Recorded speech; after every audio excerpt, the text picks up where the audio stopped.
The massive conference hall stretched out like a small city with thousands of seats filled by creatures from every corner of the galaxy. Dr. Hana Park walked slowly to her assigned seat in the very back corner, clutching her old tablet computer.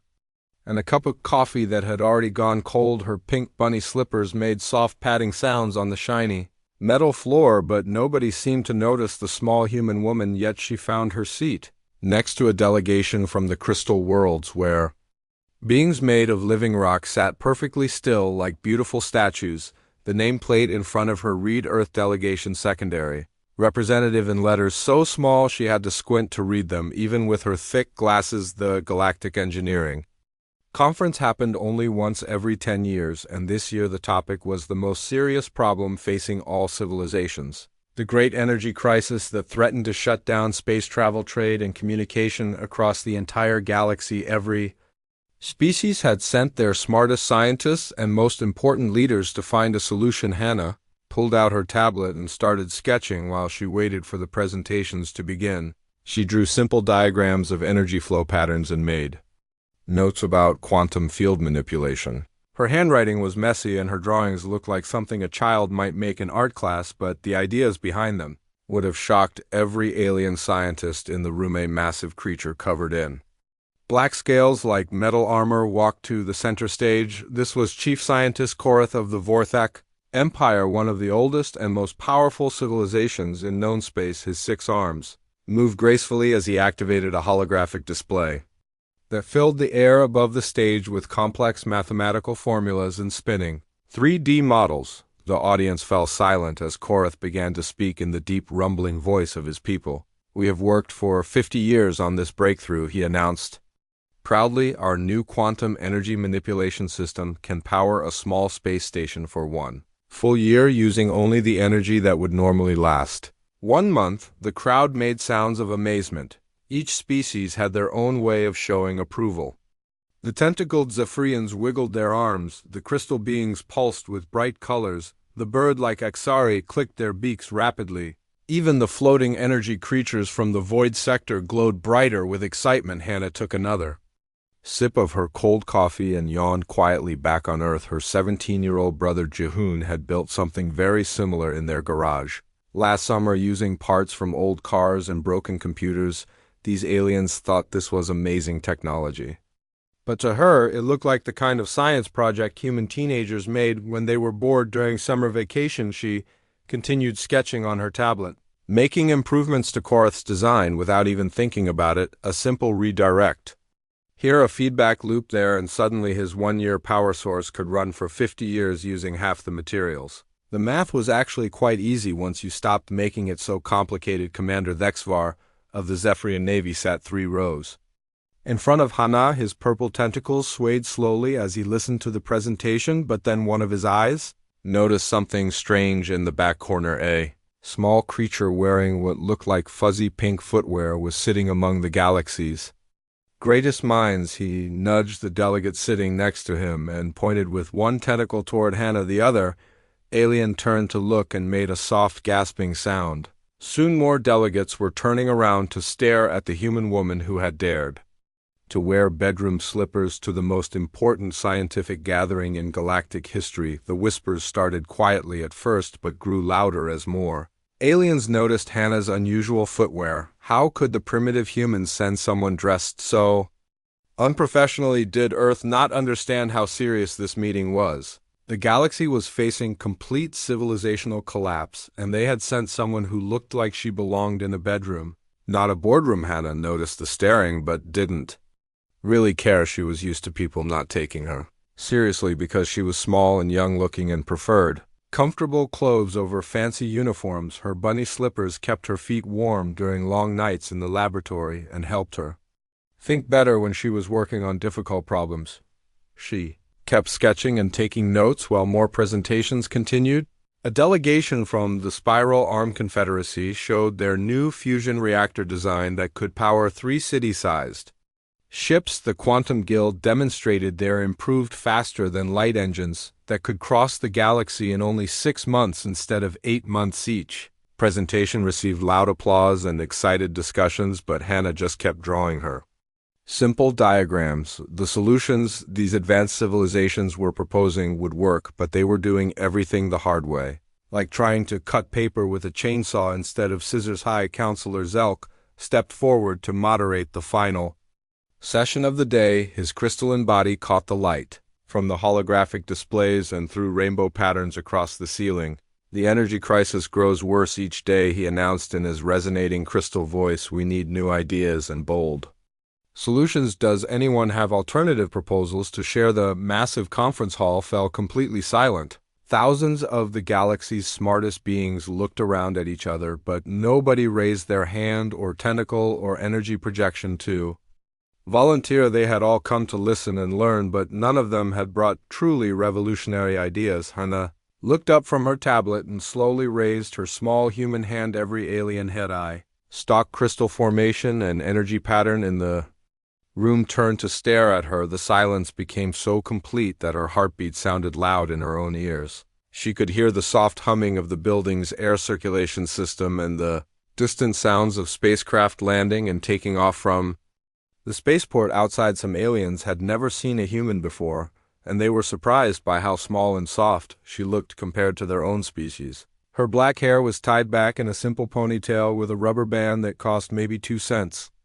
On Earth, she wore an oversized sweater that looked like it came from a thrift store, and those ridiculous pink bunny slippers that had caused all the whispers. High Counselor Zelk's voice carried what sounded like barely hidden amusement. Yes, the human delegate has something to contribute. Hannah stood up slowly. Her bunny slippers made their soft padding sounds again as she got to her feet. She cleared her throat nervously and spoke in her accented but understandable galactic standard. I think there might be a better way to solve your energy problem, but you probably will not believe me because I am wearing bunny slippers.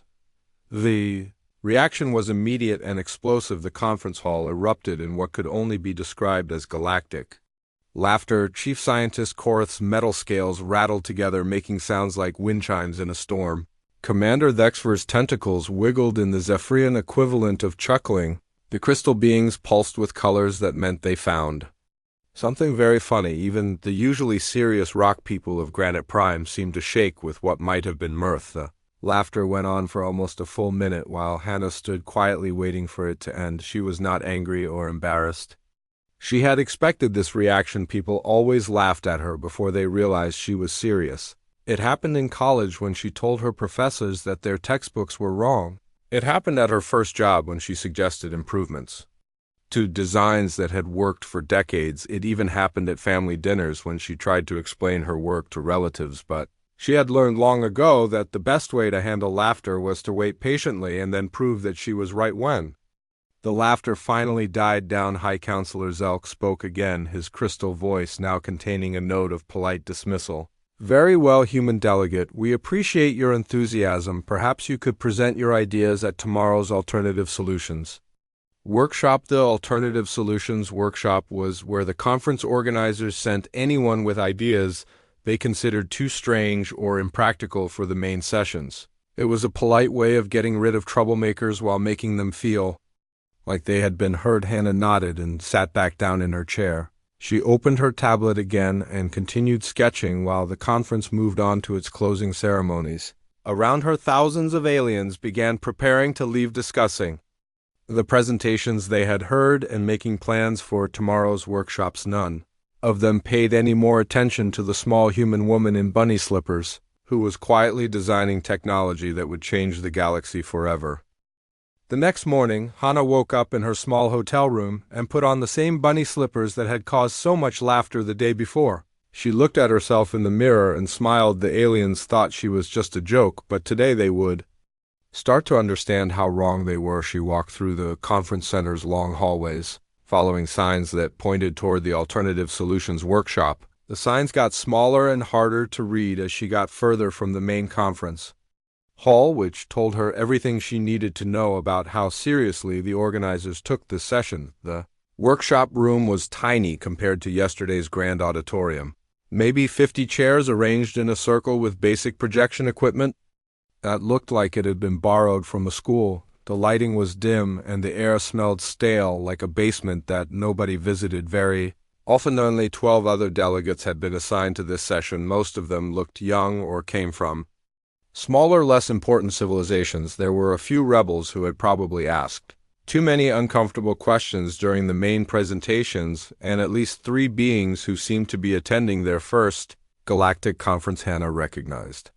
One face in the small group, Quan Minho, sat near the front wearing a perfectly pressed suit and looking every bit like a professional Earth scientist. Unlike Hannah, he had tried to fit in with galactic expectations, but his theories about space-time manipulation were considered too wild for the main sessions. Minho spotted Hannah and waved her over to sit beside him. "They don't take any of us seriously," he whispered as she sat down. "We are from a planet that only got faster than light travel 50 years ago. In their eyes, we are babies playing with building blocks." The workshop moderator was a 6-eyed creature from the Hexa system who looked like he would rather be anywhere else. His name tag read Assistant Deputy Coordinator Vextel, which sounded like the kind of title they gave to someone they wanted to keep busy without giving them real responsibility. Assistant Deputy Coordinator Vextel cleared his throat and spoke in a bored, monotone voice. "Welcome to the Alternative Solutions workshop, where we explore unconventional approaches to the energy crisis. Each presenter will have 15 minutes to share their ideas.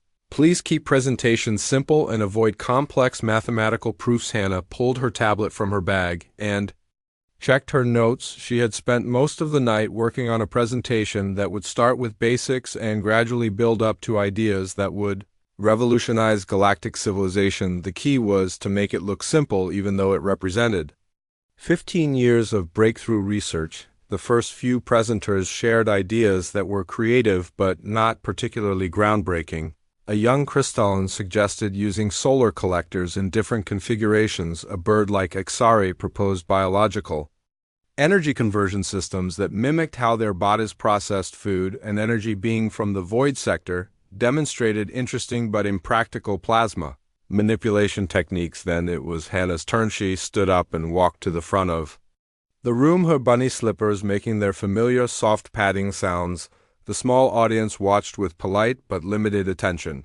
Most of them were probably expecting another amateur presentation from the primitive human civilization. Hannah connected her tablet to the projection system and started with a simple diagram showing how traditional galactic energy systems worked. She drew boxes and arrows in bright colors, explaining each step in language so basic that a child could understand. "This is how your current technology moves energy from source to destination," she said, pointing at her simple drawing. "It works, but it takes a very long path and loses power at each step, like water flowing through a pipe with many holes." She began making small changes to the diagram, moving one box here, redirecting an arrow there, adding what looked like simple feedback loops. Each change was tiny and seemed obvious once she explained it, but together they transformed the entire system. The room started paying closer attention. Assistant Deputy Coordinator Vextel's 6 eyes focused on her presentation instead of the reports he had been reading. Minho leaned forward in his chair, his mouth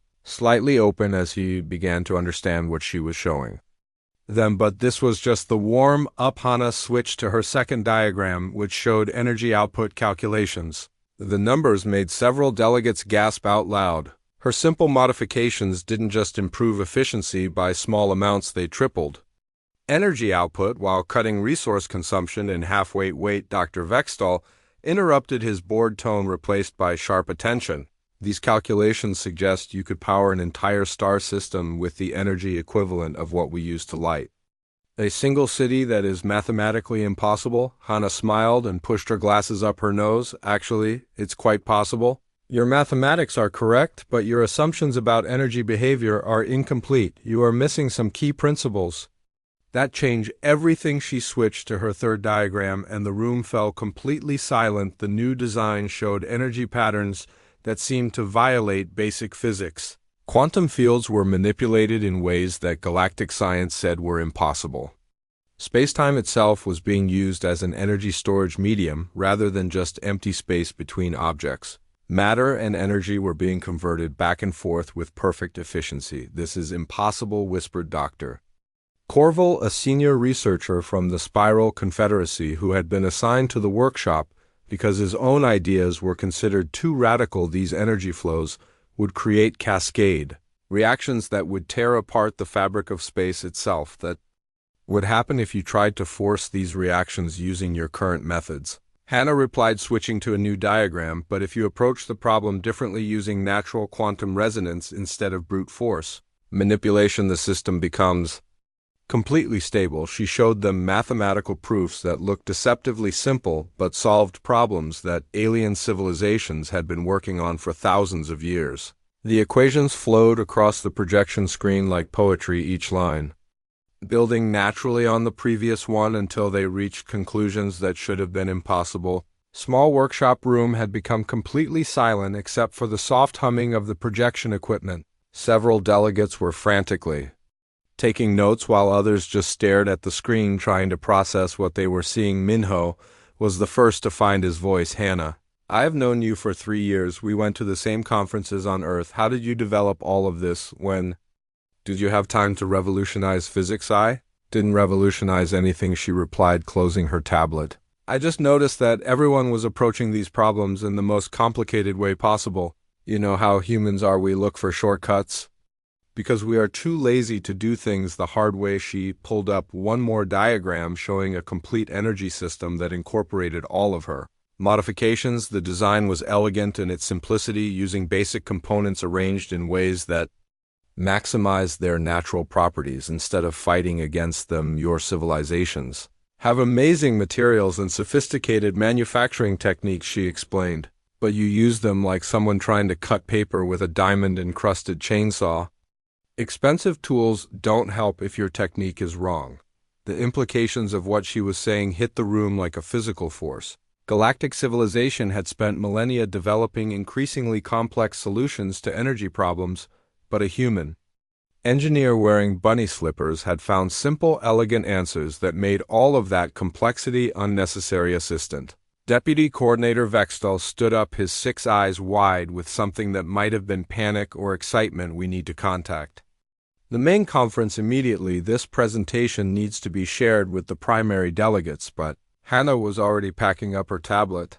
The workshop was supposed to last all day with presentations from every delegate, but everyone in the room knew that nothing else they could say would matter after what they had just witnessed. As word spread through the conference center that something extraordinary had happened in the forgotten workshop room, delegates began abandoning their scheduled sessions and rushing toward the small basement meeting space. By afternoon, the tiny room was packed beyond capacity with some of the galaxy's most important scientists squeezing into chairs meant for junior researchers. Others stood along the walls or sat on the floor just to hear Hannah repeat her presentation.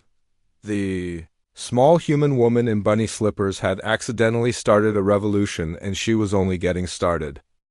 Word spread through the conference faster than light particles jumping between quantum states. By the time Hannah finished her presentation in the tiny workshop room, delegates were already flooding the hallways, demanding to see this impossible human technology that could supposedly solve the galactic energy crisis. High Counselor Zelk called an emergency session of the main conference. The grand auditorium that had been half empty during the morning panels was now packed beyond its designed capacity. Aliens who had planned to leave early changed their travel arrangements. Species that rarely attended these events sent emergency delegations racing across space in their fastest ships. Hannah found herself standing backstage looking out at thousands of beings from every corner of the galaxy. The same creatures who had laughed at her bunny slippers yesterday were now hanging on her every word, waiting to see if her claims could possibly be true. She carried a small device that looked like it had been assembled from spare parts in someone's garage. The main component appeared to be built from old computer processors, held together with what might have been kitchen wire. The power source looked suspiciously like a modified battery from an Earth automobile. The whole thing could have fit in a backpack and probably cost less to build than most aliens spent on lunch. Commander Thexvar sat in the front row, his purple tentacles coiled with nervous energy. Yesterday he had mocked this small human for her unprofessional appearance. Now he was terrified that she might be about to make his entire military fleet obsolete with a device that looked like a child's science project. High Counselor Zelk's crystalline form pulsed with Deep blue light. As he called for attention, the human delegate has requested permission to conduct a practical demonstration of her theoretical work. Given the unusual nature of her claims, the council has agreed to allow this unprecedented presentation. Hannah walked to the center of the massive stage, still wearing her pink bunny slippers, still carrying her homemade device. The audience fell silent as she set the machine on the demonstration table and connected it to the conference center's measurement systems. The device looked even more primitive under the bright stage lights. Wires stuck out at odd angles. Components were held in place with what appeared to be electrical tape. Several parts were clearly recycled from completely different types of equipment. The whole assembly had the rough, handmade quality of something built by an amateur in their spare time. Chief Scientist Korath leaned forward, his black scales rattling with skepticism. Human, that device appears to be constructed from scrap materials. How can you claim it will outperform technology developed by civilizations thousands of years older than yours? Sometimes the best solutions come from using simple materials in clever ways, Hannah replied, connecting the last few cables to the measurement array. Your advanced materials are impressive, but you use them inefficiently. It's like using a diamond hammer to perform brain surgery. Expensive tools don't help if your technique is wrong. She flipped a switch that looked like it came from an old Earth television set. The reaction was immediate and completely impossible. Energy readings began climbing on every meter in the conference hall. The numbers rose steadily past normal levels, then past maximum safe levels, then past theoretically possible levels. The measurement equipment started flashing warning lights and making alarm sounds, but the readings kept climbing. But that was just the beginning. Stable micro wormholes began opening in the air around Hannah's device. Small portals no bigger than coins that showed glimpses of distant star systems. The gravitational sensors went crazy as the machine began manipulating space-time itself, bending the fabric of reality like it was made of soft clay. The quantum field detectors registered effects that alien science textbooks said were completely impossible. Particles were being created and destroyed in perfect balance. Energy was being converted to matter and back to energy with no loss in the process. The laws of physics seemed to be suggestions rather than absolute rules. Chief Scientist Korath's scales turned from black to pale green, a sign of extreme shock in his species. The energy output is increasing exponentially, but the device shows no signs of instability. This violates every known law of thermodynamics. Actually, it doesn't, Hannah said calmly, watching the readouts climb higher. Your understanding of thermodynamics was just incomplete. You were missing a few key principles that change everything. Once you know about the demonstration continued for 27 minutes. In that time, Hannah's simple homemade device produced more energy than some star systems generated in a year. Opened stable portals to galaxies billions of light years away and performed calculations that would have taken the most advanced alien supercomputers centuries to complete. She manipulated gravity fields like they were made of water, created new forms of matter that existed only in theoretical mathematics, generated power levels that could fuel entire civilizations while using less energy than it took to run the conference hall's lighting. SYSTMDR Vextel from the Centauri Federation was frantically taking measurements with every instrument he had brought. The readings are off the scale, he shouted over the humming of the device. This single machine is producing enough energy to power our entire home system for 1,000 years. Commander Vexra's tentacles had gone completely rigid with shock. His species' equivalent of fainting while still conscious. His military advisors were whispering urgently among themselves, calculating how this technology would change the balance of power across the galaxy. The crystal beings pulsed with colors that had never been seen before, indicating emotional states their language didn't have words for. The energy creatures from the void sector were glowing so brightly they were difficult to look at directly. Even the stoic rock people of granite Prime were vibrating at frequencies that suggested complete amazement. When Hannah finally switched off her device, the silence in the massive auditorium was absolute.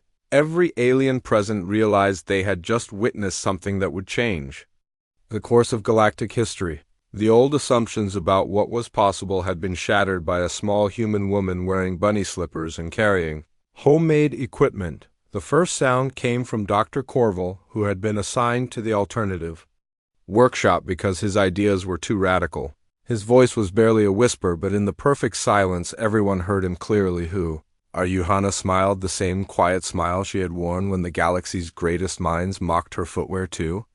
Days earlier she unplugged her device and started coiling up the cables with the practiced efficiency of someone who had built and rebuilt this equipment many times. I'm a mechanical engineer from Seoul, she said simply.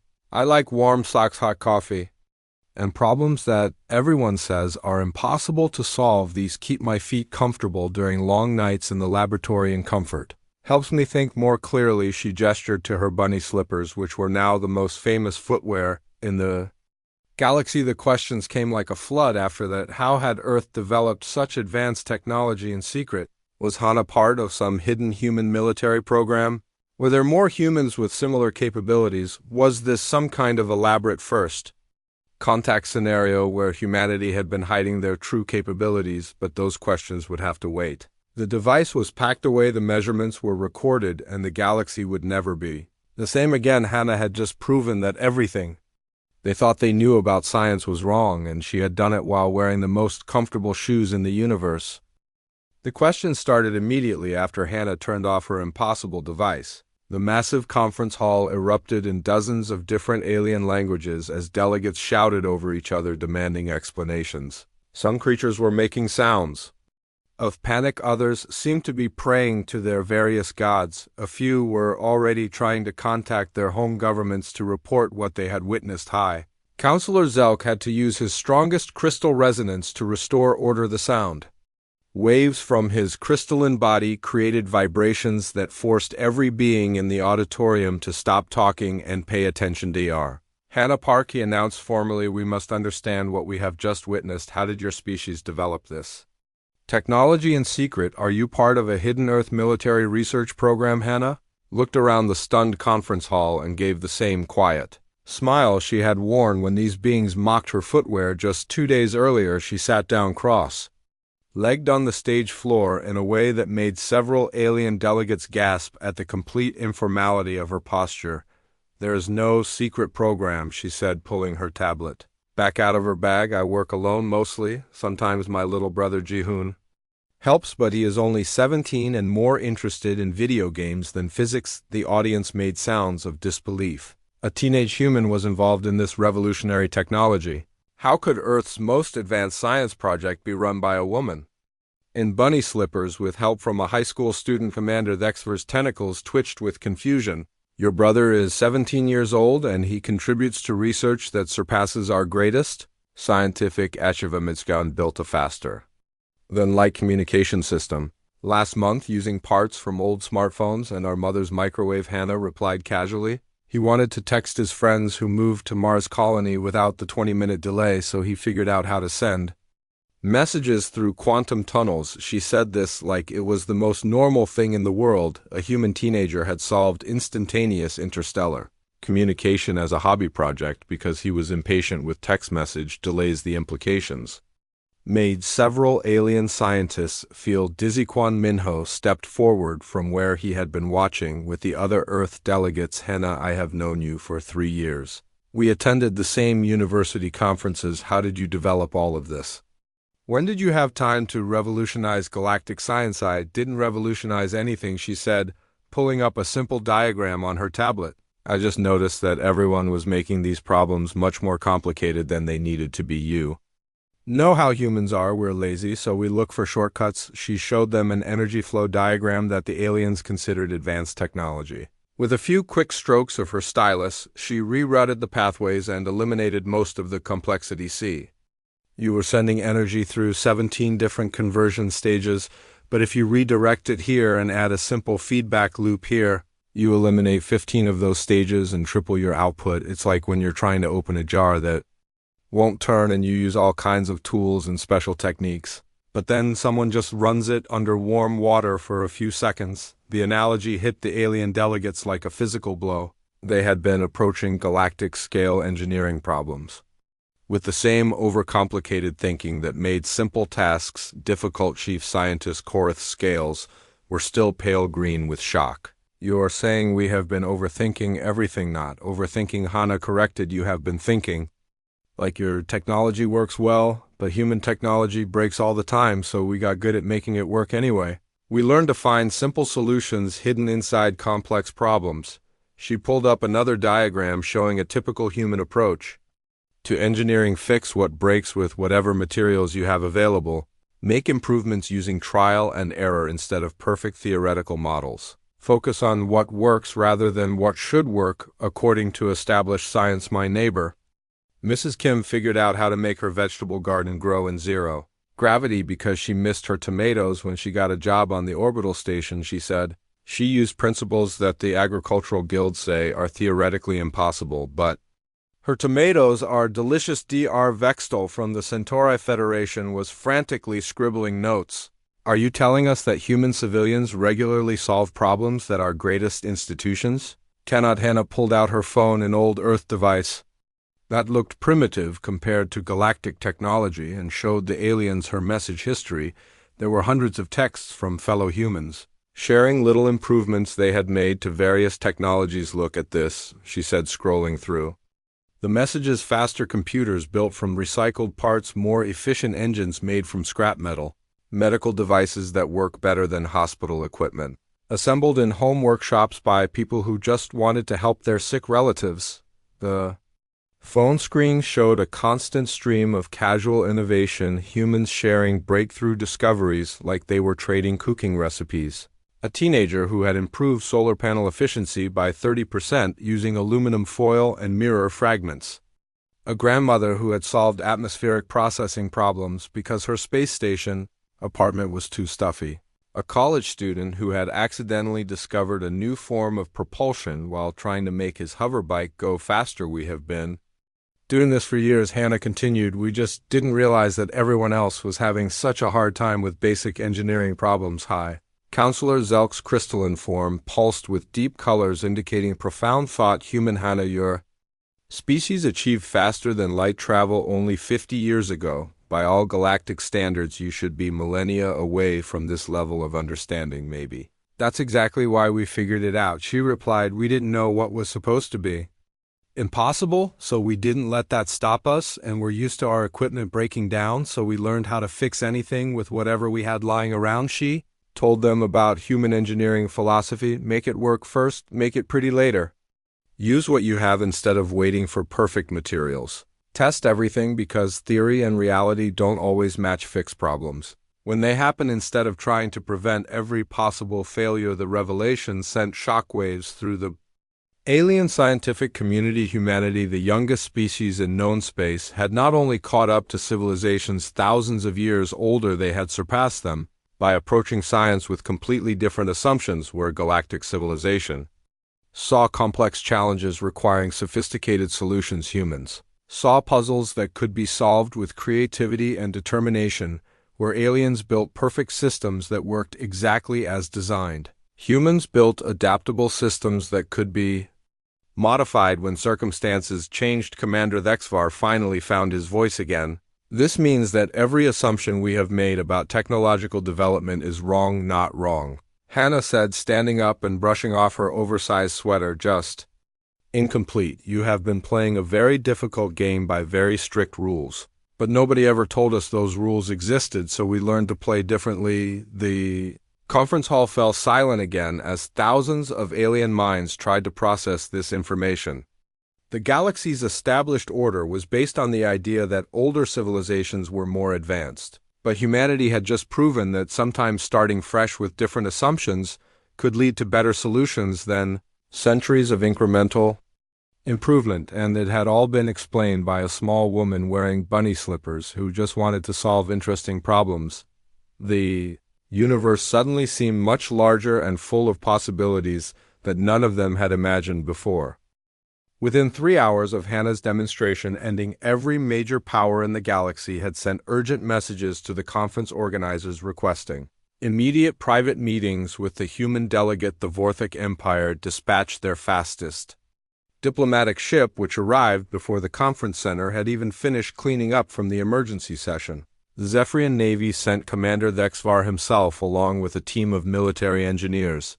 The Centauri Federation authorized their representatives to make offers that would normally require approval from their homestead. Hannah found herself in the conference center's luxury diplomatic suite, sitting in a comfortable chair with her bunny slippers tucked under her feet while beings who controlled star systems competed for her attention. Each delegation had prepared presentations about why she should work exclusively for their civilization. The Vorthic Empire's offer came first. Chief Scientist Korath had recovered from his shock enough to put together an impressive proposal. We offer you the position of Supreme Scientific Advisor with unlimited research funding. He announced his scales had returned to their normal black color, but still rattled slightly with nervous energy. You would have your own research planet with any equipment you require. A staff of 10,000 scientists to assist your work and priority access to every resource in Vortex space. Hannah listened politely while sipping coffee from a cup that probably cost more than most people's monthly salary. The liquid inside was some exotic alien blend that tasted like chocolate mixed with starlight, but she honestly preferred the cheap instant coffee she made in her apartment back on Earth.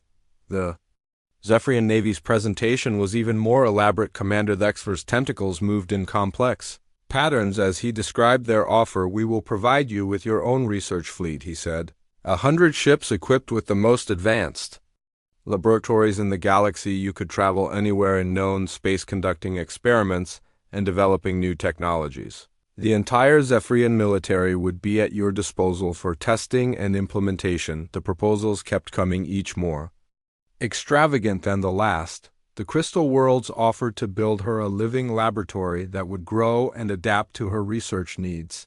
The Quantum Guild promised access to their most guarded secrets about the nature of reality itself. The agricultural world suggested she could revolutionize food production across the galaxy and end hunger forever. Each delegation made the same basic argument. Hannah's discoveries were too important to waste on a primitive world like Earth. She needed proper resources, sophisticated equipment, and the support of advanced civilizations to reach her full potential. Working alone in a small laboratory was holding back progress that could benefit everyone. After the last delegation finished their presentation, High Counselor Zelk asked if she needed time to consider the offers. The crystalline leader's body pulsed with colors that suggested he was already calculating how this decision would reshape galactic politics. Hannah asked for a few hours to think and walked back to her small hotel room. She found Quan Minho sitting by the window, staring out at the vast alien cityscape beyond. The towering spires and floating platforms stretched to the horizon, filled with technology that most humans could barely comprehend. They all want to know if there are more like you, she said, joining him at the window. They are terrified and excited at the same time. Are there, Minho asked, more humans working at your level? Hannah laughed and pulled out her tablet, showing him the message history she had shared with the aliens earlier. Minho, there are 7 billion humans on Earth. Half of them spend their free time trying to make old technology work better because they cannot afford to buy new equipment. Do you really think I'm the only one who figured out some useful shortcuts? The implications hit him like a physical force. If Hannah represented typical human creativity applied to galactic-level problems, then humanity was not just ready to join galactic civilization. They were ready to lead it in completely new directions. She scrolled through her messages, pointing out examples he had missed. A group of teenagers in Lagos who had built a weather control system for their neighborhood using recycled electronics. A retired engineer in Mumbai who had solved quantum computing problems because her grandson's homework was too slow on their old computer. A farmer in Nebraska who had accidentally discovered new principles of agricultural biotechnology while trying to grow better corn. Look at this message from my cousin Jiwoo in Bizen, she said. He works at a shipyard and got tired of how long it took to move heavy materials, so he invented a gravity manipulation system using spare parts from old construction equipment. The shipyard productivity increased by 400%, and he got a small bonus. Minho stared at the casual tone of the message. Jiwoo had described revolutionizing industrial engineering like he was talking about fixing a leaky faucet. The mathematical principles behind his gravity manipulator would have taken alien scientists decades to develop, but he had figured it out in his spare time because lifting heavy things was annoying. My little sister Minji sent this one yesterday. Hannah continued showing another message. She is studying medicine and got frustrated with how slow traditional healing works, so she combined human biochemistry with some ideas she found in old physics textbooks. Now she can heal injuries that alien medical technology cannot even treat. Every message told the same story: humans encountering problems that galactic civilization had accepted as unsolvable and finding simple practical solutions because they didn't know those problems were supposed to be impossible. The technological gap between humanity and the rest of the galaxy was not just closing, it was about to reverse completely. We have been doing this for years, Hannah said. We just did not realize that everyone else was so far behind. Esminho leaned back in his chair, trying to process the magnitude of what she was telling him. What are you going to tell the alien delegations? They are offering you resources that could advance human science by centuries. Hannah stood up and walked to the window, looking out at the alien city that represented thousands of years of galactic technological development. It was impressive, but she could see inefficiencies everywhere: energy systems that wasted 90% of their power, transportation networks that took complicated paths between simple destinations, buildings designed more for appearance than functionality. I think I'm going to make them a counter offer, she said. The next morning, Hannah called a meeting with all the delegation leaders. She arrived wearing her bunny slippers and carrying a simple folder full of handwritten notes. The alien representatives had prepared sophisticated holographic presentations and brought teams of advisors to help negotiate the most important recruitment in galactic history. Thank you all for your generous offers, Hannah began.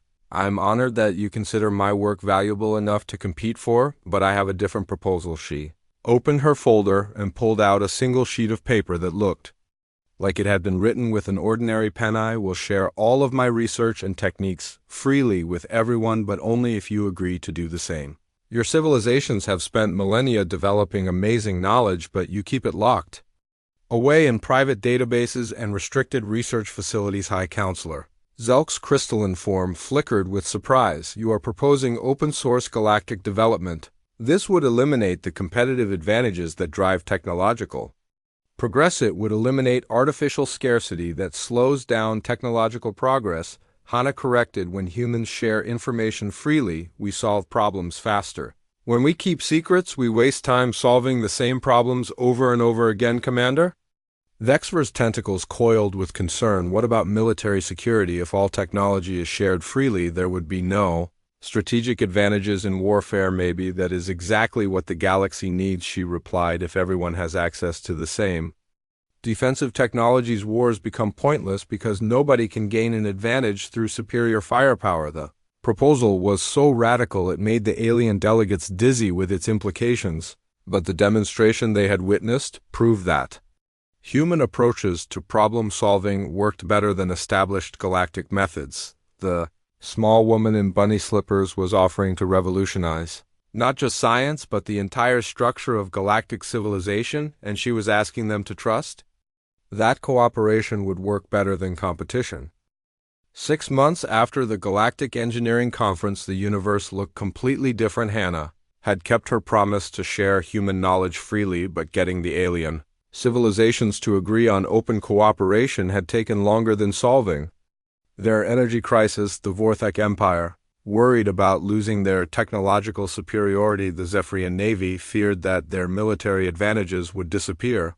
The Crystal Worlds were concerned that their ancient manufacturing secrets would become worthless, but the results spoke louder than their fears. When the Vorthek Empire finally implemented 3 of Hannah's basic energy modifications, their 1,000-year-old power shortage ended in a single day. Their cities went from carefully rationed electricity to having so much energy they didn't know what to do with all of it. The population celebrated for a week straight with festivals that lit up their entire solar system. The Zephyrian Navy discovered that human adaptive engineering principles made their ships twice as fast and cost half as much to build. Commander Vexvar personally oversaw the retrofit of his flagship using techniques that Hannah had sketched on a napkin during lunch. The new design was so efficient that they could explore previously unreachable galaxies using the same fuel that used to power short-range patrol missions. Even the usually conservative Agricultural worlds started experimenting with human-style improvisation when they combined their sophisticated growing techniques with simple human ideas about plant biology.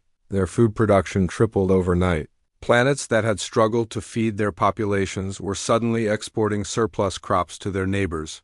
But the real change was not in the technology itself, it was in how beings across the galaxy started thinking about problems. Hannah had established the Galactic Innovation Network from a small office in Seoul that looked exactly like any other human workplace: simple desk chairs, comfortable lighting, instant coffee machine in the corner, and yes, she still wore her famous bunny slippers to every video conference call with alien leaders.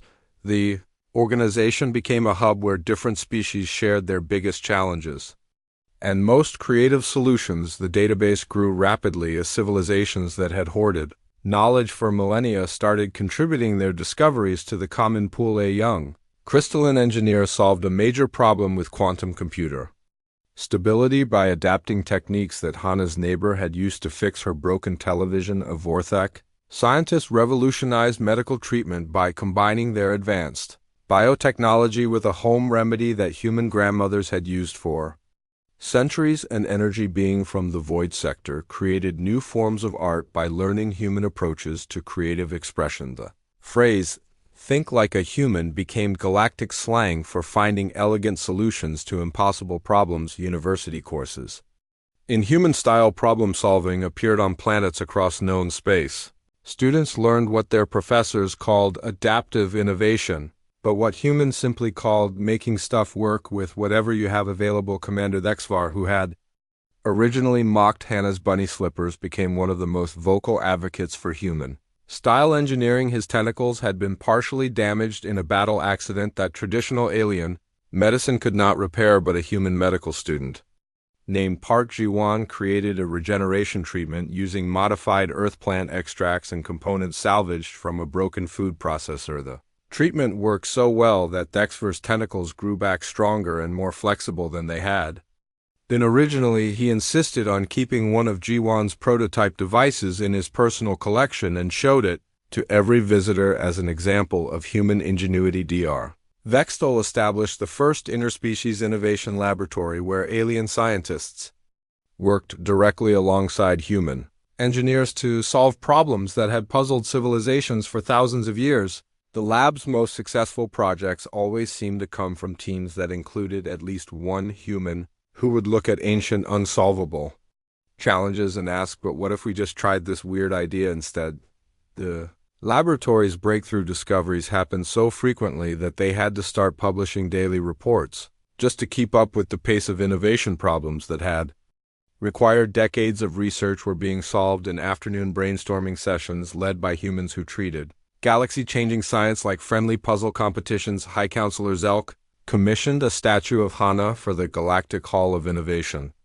The memorial showed her sitting cross-legged in her bunny slippers, holding a tablet covered with simple diagrams that had revolutionized science. The inscription read, "Sometimes the most profound wisdom comes in the softest packages," but Hannah herself was not interested in statues or monuments. She still lived in her modest apartment in Seoul, still wore comfortable clothes, and still preferred solving problems that everyone said were impossible. The only real difference was that now when she mentioned an idea that sounded crazy, the galaxy stopped what they were doing and listened carefully.